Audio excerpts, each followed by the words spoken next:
नमस्कार, HNN news देख रहे हैं आप और मैं हूं आपके साथ सीमा चौधरी। खबरों की ओर रुख कर लेते हैं, जहां दिल्ली से इस वक्त की बड़ी जानकारी सामने आ रही है। एमसीडी उपचुनाव के नतीजे घोषित। दक्षिणपुरी वार्ड से आप जीती है, चांदनी चौक वार्ड से बीजेपी की जीत, चांदनी चौक वार्ड से भाजपा की सुमन गुप्ता की जीत, शालीमार बाग में बीजेपी की जीत। ये बड़ी जानकारी आपको दे दे। दिल्ली उपचुनाव से जुड़ी हुई इस वक्त की बड़ी खबर, रिजल्ट घोषित, जहां दिल्ली उपचुनाव के परिणामों की गणना जो है वो सुबह 8 बजे से जारी है और देखिए रिजल्ट सामने आ भी गए हैं। दक्षिणपुरी वार्ड से आपकी जीत हुई है, तो चांदनी चौक वार्ड से भाजपा की जीत हुई है। ये बड़ी जानकारी, चांदनी चौक वार्ड से बीजेपी की जीत हुई है, दक्षिणपुरी वार्ड से आपकी जीत हुई है। तो ये बड़ी जानकारी, दक्षिणपुरी वार्ड से आप जीती है।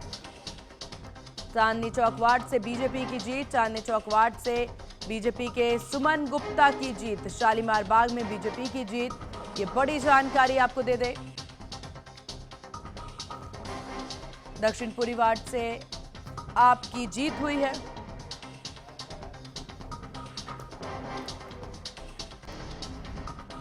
तो इस वक्त की ये बड़ी खबर आपको बता दें, दिल्ली उपचुनाव से जुड़ी हुई इस वक्त की बड़ी अपडेट सामने आ रही है, जहां पर दक्षिणपुरी वार्ड से आम आदमी पार्टी की जीत हुई है, तो चांदनी चौक वार्ड से देखिए भाजपा की जीत हुई है। चांदनी चौक वार्ड से बीजेपी के सुमन गुप्ता की जीत हुई है। ये बड़ी अपडेट निकलकर सामने आ रही, दिल्ली उपचुनाव से जुड़ी हुई इस वक्त की बड़ी खबर आपको बता दें।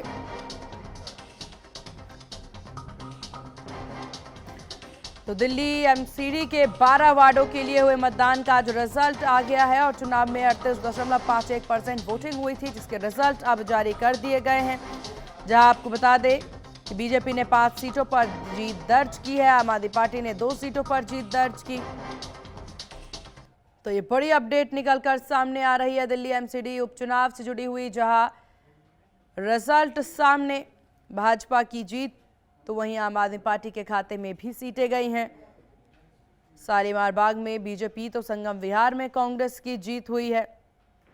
ये बड़ी जानकारी आपको दे दे। चांदनी चौक वार्ड से भाजपा की जीत हुई है, तो ये बड़ी अपडेट सामने आ रही। दिल्ली नगर निगम उपचुनाव के 12 वार्डों में 9 सीटों के नतीजे सामने आ गए हैं और बीजेपी ने 5 सीटों पर जीत दर्ज कराई है। आम आदमी पार्टी ने 2 सीटों पर जीत दर्ज की है। कांग्रेस ने 1 सीट पर जीत हासिल की है।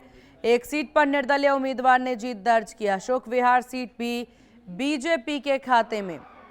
घोषित 9 सीटों के नतीजों में बीजेपी ने सबसे ज्यादा 5 सीटें हासिल की हैं, अपनी पकड़ मजबूत की है। भाजपा ने अशोक विहार सीट पर भी जीत दर्ज कराई है। यह प्रदर्शन एमसीडी में बीजेपी की ताकत को दर्शाता है। आम आदमी पार्टी को 2 सीट पर जीत मिली है, तो कांग्रेस की खाते में 1 सीट और इसके अलावा 1 सीट पर निर्दलीय उम्मीदवार ने जीत दर्ज कराई है, जो इस उपचुनाव में एक चौंकाने वाला नतीजा भी माना जा सकता है। तो दिल्ली एमसीडी उपचुनाव में भारतीय जनता पार्टी की उम्मीदवार अनीता जैन ने शालीमार बाग की बी वार्ड में जीत दर्ज की। यह सीट पहले मुख्यमंत्री रेखा गुप्ता के पास थी। वहीं दूसरी ओर कांग्रेस ने संगम विहार ए वार्ड में जीत हासिल की। इन नतीजों से दोनों प्रमुख दलों के बीच में कड़ा मुकाबला भी देखने को मिला है। तो दिल्ली एमसीडी उपचुनाव के नतीजों से जुड़ी हुई ये ताजा अपडेट हम साझा कर रहे हैं।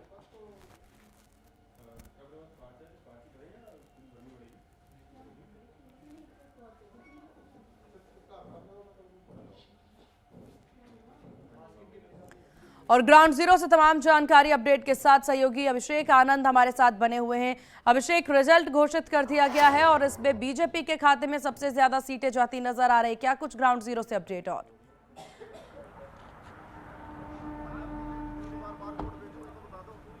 बिल्कुल सीमा, देखिए उपचुनाव का जो बिगुल जो है पहले जब बजा था, तमाम जो कैंडिडेट्स हैं वो सड़कों पे आकर के अपने जनता के साथ में रूबरू भी हुए, उनकी समस्याओं को जानने की कोशिश की। लेकिन इस बार जो है समीकरण जो अगर मैं बताऊं तो तीनों पार्टियों ने अपना अपना खाता खोल दिया है। सबसे बड़ा फैक्टर तो ये रहा कि कांग्रेस पार्टी ने भी संगम विहार से अपना खाता खोला है। हालांकि आपने देखा किस तरीके से डाउनफॉल चल रहा था उनका, विधानसभा में भी, लोकसभा में भी, लेकिन कहीं ना कहीं पहला जो पड़ाव जो है उसमें उन्होंने कांग्रेस पार्टी ने हासिल किया है संगम विहार से जीत करके।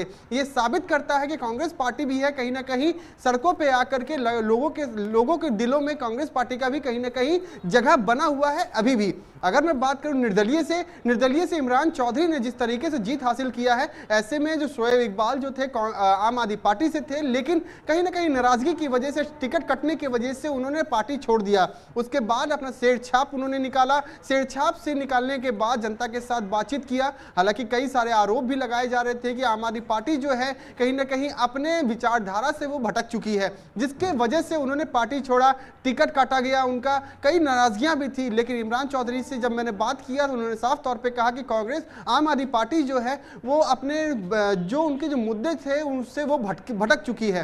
अब आने वाले वक्त में, क्योंकि बीजेपी ने भी जिस तरीके से जो जीत हासिल की है, हालांकि आपने देखा कि किस तरीके से रेखा गुप्ता की जो सीट थी पहले वो वहां से निगम पार्षद भी थी, उसके बाद जो सरिता जो वहां पर से जीती है, तो ऐसे में आप समझ सकते हैं कि बीजेपी, कांग्रेस और आम आदमी पार्टी इस बार तीनों का ही टक्कर साफ तौर पर ग्राउंड लेवल पर देखने को मिला। निर्दलीय ने भी कहीं ना कहीं इस बार जो है जीत हासिल किया। अभिषेक आपके पास वापस आएंगे। इस बीच इस वक्त की बड़ी खबर सामने आ रही है। इस वक्त की अहम खबर, दिल्ली एमसीडी उपचुनाव के रिजल्ट घोषित हुए हैं। बड़ी जानकारी, 12 में से 9 सीटों पर रिजल्ट आ गया है। 5 सीटों पर बीजेपी ने जीत दर्ज की है। ये बड़ी जानकारी आपको दे दे। 2 सीटों पर आम आदमी पार्टी ने जीत दर्ज की है। एक सीट पर कांग्रेस और निर्दलीय की जीत हुई है। हालांकि देखिए, इस पूरे रिजल्ट घोषणा में निर्दलीय की जीत पर सबकी निगाहें जरूर टिकी हुई हैं। अभिषेक आनंद लगातार हमारे साथ बने हुए हैं। अभिषेक, बात यहां पर निर्दलीय उम्मीदवार की कर लें। निर्दलीय उम्मीदवार ने जीत दर्ज की है और तब से चर्चा का विषय यही बना हुआ है।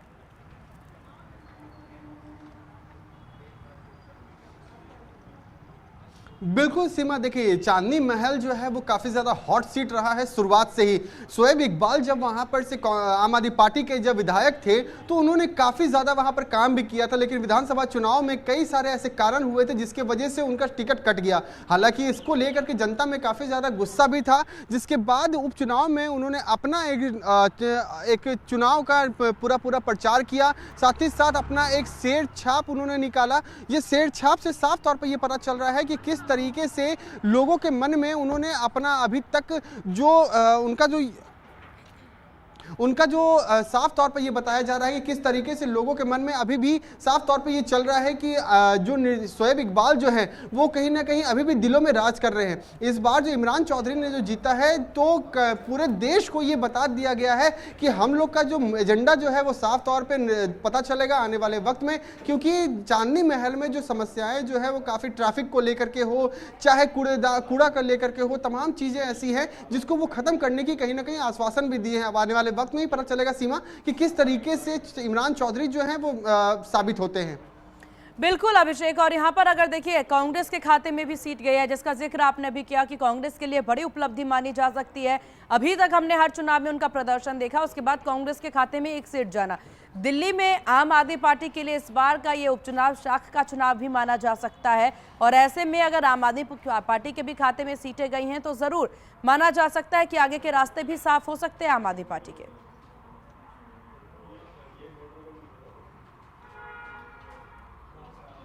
बिल्कुल सीमा, देखिए कांग्रेस पार्टी जो है लगातार इससे पहले भी कई सारे ऐसे दमखम लगाए, जैसा कि हम लोग लगातार जो अपडेट्स जो दे रहे थे कि विधानसभा चुनाव में आपने देखा किस तरीके से उनको हार का सामना करना पड़ा, लोकसभा चुनाव में उनको हार का सामना करना पड़ा। तो इनको कांग्रेस पार्टी को अपने आप को साबित करने के लिए एक सीट भी जीतना उसके लिए जरूरी था। ये बात क्योंकि मैं इस वजह से कह रहा हूँ कि क्योंकि कांग्रेस पार्टी जो है लगातार ये एक मुद्दे को लेकर के चलती है, संविधान को लेकर के चलती है। अगर दिल्ली में इस बार उपचुनाव में भी अगर उनका खाता नहीं खुलता तो यह साबित हो जाता कि कांग्रेस पार्टी में अंदर खेमे से ही कहीं ना कहीं काफी ज्यादा नाराजगी भी है, माइंडसेट जो है वो कहीं ना कहीं चेंज हो गया है। लेकिन कांग्रेस पार्टी ने साबित कर दिया कि अभी भी दिलों में बिल्कुल अभिषेक, ये बड़ी उपलब्धि मानी जा सकती है यहाँ पर कांग्रेस के लिए। ठीक है अभिषेक, आपका बहुत शुक्रिया तमाम जानकारी साझा करने के लिए। आगे बढ़ते हैं, जहां दिल्ली में अभी भी प्रदूषण की स्थिति गंभीर श्रेणी में है। ये बड़ी जानकारी आपको दे दे, दिल्ली में अभी भी प्रदूषण की स्थिति गंभीर है। दिल्ली के कई इलाकों में जहरीला स्मॉग छाया हुआ। दिल्ली के कई इलाकों में AQI 400 के पार है। तो दिल्ली NCR में प्रदूषण का यह कहर अभी भी जारी है, जहां पर दिल्ली NCR में प्रदूषण की वजह से लोगों को सांस लेने में दिक्कतें हो रही हैं। AQI 400 के पार दर्ज। तो दिल्ली में प्रदूषण की स्थिति काफी गंभीर। दिल्ली के कई इलाकों में जहरीली स्मॉग। तो ये बड़ी जानकारी आपको दे दे इस वक्त की। दिल्ली के कई इलाकों में जहरीली स्मॉग छाया हुआ है। दिल्ली के कई इलाकों में AQI 400 के पार। तो दिल्ली में प्रदूषण की स्थिति अभी भी बरकरार है। कई इलाकों में जहरीली हवा। AQI 400 के पार। दिल्ली में अभी भी प्रदूषण की स्थिति काफी गंभीर बताई जा रही है। तो ये बड़ी जानकारी आपको दे दे दिल्ली पॉल्यूशन से जुड़ी हुई, जहां पर प्रदूषण से हो रही है लोगों को दिक्कतें।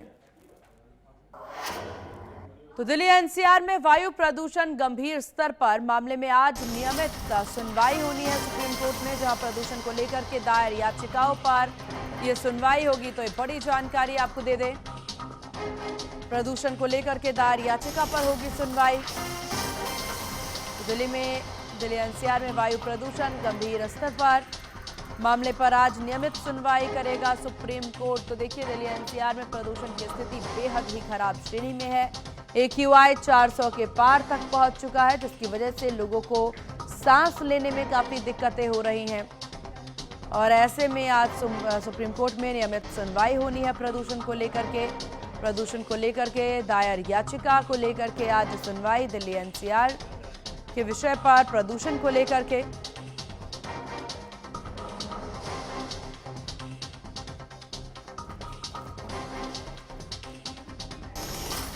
और चलिए आगे बढ़ते हैं, जहां सोनिया गांधी ने प्रदूषित दिल्ली पर चिंता जाहिर की है। लोग जहरीली हवा में सांस लेने को मजबूर हैं। प्रदूषण से 10 शहर में सालाना 34,000 मौत। प्रदूषण से गंभीर बीमारियों का खतरा बढ़ने की बात भी की गई है। तो देखिए, प्रदूषण को लेकर के सोनिया गांधी का ये बयान सामने आया है, जहां सोनिया गांधी चिंता जाहिर करती नजर आ रही, कह रही हैं लोग जहरीली हवा में सांस लेने को मजबूर हैं। प्रदूषण से बेहद बुरी स्थिति, प्रदूषण से गंभीर बीमारियों का खतरा भी बढ़ रहा। सोनिया गांधी ने प्रदूषित दिल्ली पर चिंता जाहिर की है। लोग जहरीली हवा में सांस लेने को मजबूर हैं। प्रदूषण से 10 शहर में सालाना, तो प्रदूषण से गंभीर बीमारियों का शिकार हो रहे हैं लोग। सोनिया गांधी ने प्रदूषित दिल्ली को लेकर के चिंता जाहिर की है। तो 10 शहर में सालाना 34,000 मौत की बात कहती सोनिया गांधी नजर आई। तो सोनिया गांधी ने प्रदूषित दिल्ली पर चिंता व्यक्त की है। दिल्ली में लगातार देखिए प्रदूषण चर्चा का विषय बना हुआ है। माना जा रहा है कि आज शीतकालीन सत्र के दौरान भी प्रदूषण का विषय उठाया जा सकता है। और इसी बीच सुप्रीम कोर्ट में भी आज नियमित सुनवाई जो है प्रदूषण को लेकर के दायर याचिका के विषय पर होनी है। तो ऐसे में दिल्ली का ये पॉल्यूशन जो इस वक्त गंभीर श्रेणी में है, चर्चा का विषय बना हुआ है। लोगों को सांस लेने में दिक्कतें हो रही हैं और कई तरह की गंभीर बीमारियों का असर भी है इस प्रदूषण की वजह जो है मानी जा रही है। तो प्रदूषण से गंभीर बीमारियों का खतरा लगातार बढ़ता जा रहा है। सोनिया गांधी के द्वारा कहना, लोग जहरीली हवा में सांस लेने को मजबूर हैं। प्रदूषण से 10 शहर में सालाना 34,000 लोगों की मौत। सोनिया गांधी ने प्रदूषित दिल्ली पर चिंता व्यक्त की है।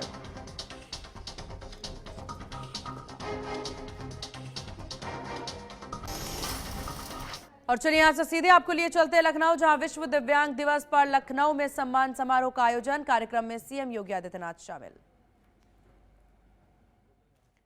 तो ये तस्वीरें लखनऊ से, विश्व दिव्यांग दिवस पर लखनऊ में सम्मान समारोह का आयोजन। गोमती नगर के इंदिरा गांधी प्रतिष्ठान में कार्यक्रम का आयोजन किया गया है, जिसमें सीएम योगी आदित्यनाथ कार्यक्रम में शामिल। तमाम स्टॉल्स पर पहुंचकर सीएम जो हैं इस विषय पर जानकारी लेते नजर आ रहे हैं, समझते नजर आ रहे हैं। तस्वीरें लखनऊ से। बता दें कि 500 दिव्यांगों को आज ट्राईसाइकिल जो है सीएम के द्वारा भेंट किया जाएगा और तमाम उपकरण भी दिए जाएंगे। 500 दिव्यांगों के लिए ट्राईसाइकिल वितरित। खबरों की ओर रुख कर लेते हैं। दिल्ली में आज प्रदूषण को लेकर के प्रदर्शन होना है, ये बड़ी जानकारी आपको बता दें। जंतर मंतर पर सिटीजन ग्रुप के द्वारा प्रदर्शन किया जाएगा। दोपहर 12 बजे सिटीजन ग्रुप का प्रदर्शन देखने को मिलेगा। तो ये बड़ी जानकारी, प्रदूषण का स्तर बेहद खराब श्रेणी में और इसको लेकर के सिटीजन ग्रुप के द्वारा जो है प्रदर्शन किया जाएगा। तो दिल्ली में आज प्रदूषण को लेकर के प्रदर्शन, जंतर मंतर पर सिटीजन ग्रुप के द्वारा प्रदर्शन, दोपहर 12 बजे का समय निर्धारित किया गया है इस प्रदर्शन को लेकर के। तो जंतर मंतर पर सिटीजन ग्रुप का प्रदर्शन, ये बड़ी जानकारी आपको दे दें। और इस विषय पर ज्यादा जानकारी के साथ संवाददाता अभिषेक आनंद फोन लाइन पर हमारे साथ बने हुए हैं। अभिषेक, क्या कुछ जानकारी इस प्रदर्शन को लेकर? बिल्कुल सीमा, देखिए लगातार प्रदर्शन का दौर है वो लगातार जारी है। ऐसे में जिस तरीके से जो प्रदर्शन जो किए जा रहे हैं तमाम चीजों को ध्यान में रख करके किया जा रहा है, क्योंकि पहले से ही आपने देखा कि जो लोग जो है काफी ज्यादा, क्योंकि शीतकालीन सत्र भी जो स्टार्ट हो गया है, इससे भी कई सारे जो मुद्दे जो हैं जिसको लेकर के लगातार प्रदर्शन किए भी जा रहे हैं। आपने देखा कि पहले से ही इस चीज को लेकर के रणनीतियां तैयार कर दी गई थी, लेकिन आने वाले वक्त में हो सकता है कि ये भी मुद्दा जो है वो आगे बढ़ सकता है। बिल्कुल अभिषेक, हालांकि देखिए क्योंकि आज दिल्ली में प्रदर्शन होना है प्रदूषण को लेकर के, ऐसे में सोनिया गांधी के द्वारा भी बयान दिया गया है, बताया गया है कि प्रदूषण को लेकर क्या कुछ स्थिति दिल्ली में है। बहुत सी प्रतिक्रियाएं आ रही है, सुप्रीम कोर्ट में भी आज सुनवाई होनी है इसको लेकर के। बिल्कुल सीमा, देखिए सोनिया गांधी ने जिस तरीके से प्रदूषण को लेकर के जो बयान दिया है, ये साफ तौर पे क्लियर हो चुका है कि जो मौजूदा सरकार जो है वो कहीं न कहीं अपने वादों पे फेल नजर आ रही है। साफ तौर पे इससे पहले शीतकालीन सत्र में भी हुआ, सुप्रीम कोर्ट में भी इस चीज को लेकर के आज होनी है। अब देखने वाली बात होगी तरफ क्या है, पता है सरकार से रणनीतियां जो है आने वाले वक्त में और भी तैयार हो सकती है। बिल्कुल, क्योंकि प्रदूषण की स्थिति बद से बदतर दिल्ली एनसीआर में, और ऐसे में AQI भी 400 के पार दर्ज किया जा रहा है। अगर ग्राउंड जीरो से बात कर ली जाए अभिषेक, तो क्या तैयारियां नजर आ रही हैं प्रशासनिक तौर पर प्रदूषण से की मार को कम करने के लिए?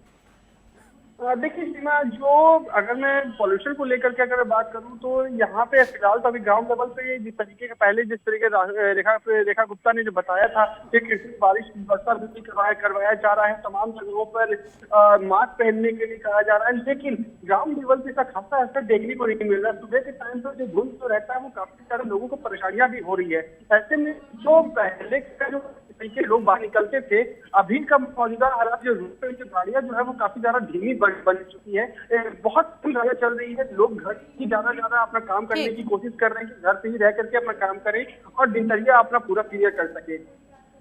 चलिए ठीक है अभिषेक, आपका बहुत शुक्रिया तमाम जानकारी साझा करने के लिए। दिल्ली में MCD उपचुनाव के रिजल्ट घोषित कर दिए गए हैं। बड़ी जानकारी आपको दे दें, उपचुनाव की 12 सीटों पर रिजल्ट घोषित हो गए हैं। 7 सीटों पर बीजेपी ने जीत दर्ज की है, 3 सीटों पर आप ने जीत दर्ज की है, तो वही एक सीट पर कांग्रेस और निर्दलीय की जीत हुई है। ये बड़ी जानकारी आपको दे दें।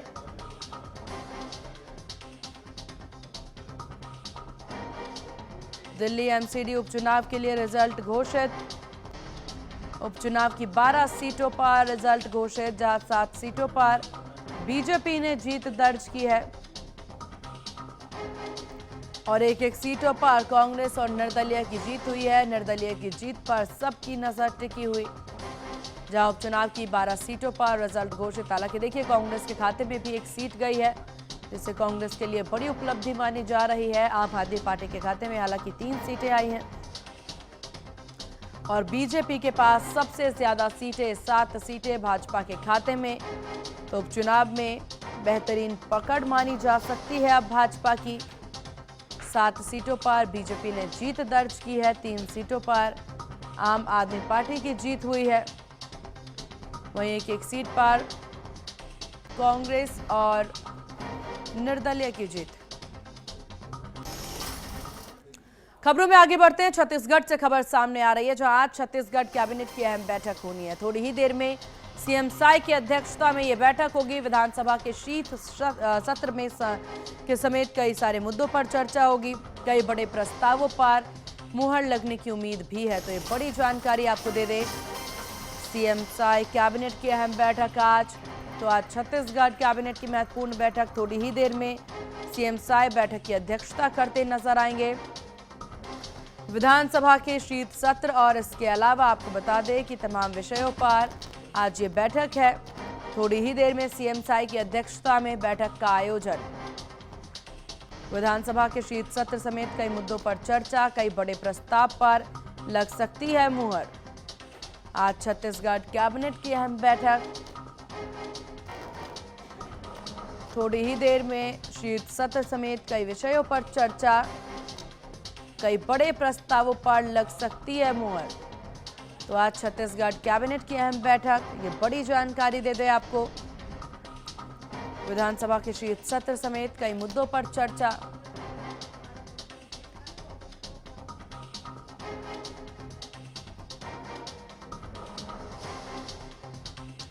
थोड़ी देर में सीएम साई की अध्यक्षता में होगी ये बैठक। विधानसभा के शीत सत्र समेत कई मुद्दों पर चर्चा।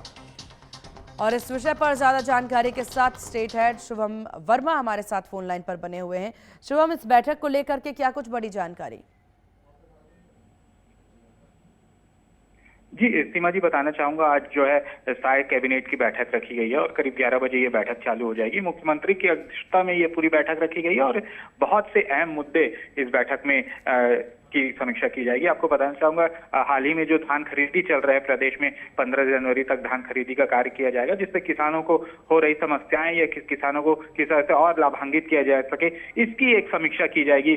संबंधित जो मंत्री रहेंगे वो पटल पे जानकारी देंगे कि किस तरह से धान खरीदी का जो पूरी प्रोसेस है वो चल रहा है। इसके अलावा किसानों को जो कुछ भी छोटी मोटी जो परेशानी हो रही है उसको तुरंत कैसे हल किया जाए। इसके अलावा जो विधानसभा सत्र 14 दिसंबर को विधानसभा का जो है विंटर तो माना जा सकता है है। शुभम, ये काफी महत्वपूर्ण बैठक और तमाम प्रस्तावों पर आज चर्चा और मुहर लग सकती है। आपका बहुत शुक्रिया शुभम, तमाम जानकारी विस्तार से साझा करने के लिए। इन्हीं खबरों के साथ इस बुलेटिन में बस इतना ही। बने रहिए HNN न्यूज के साथ। नमस्कार।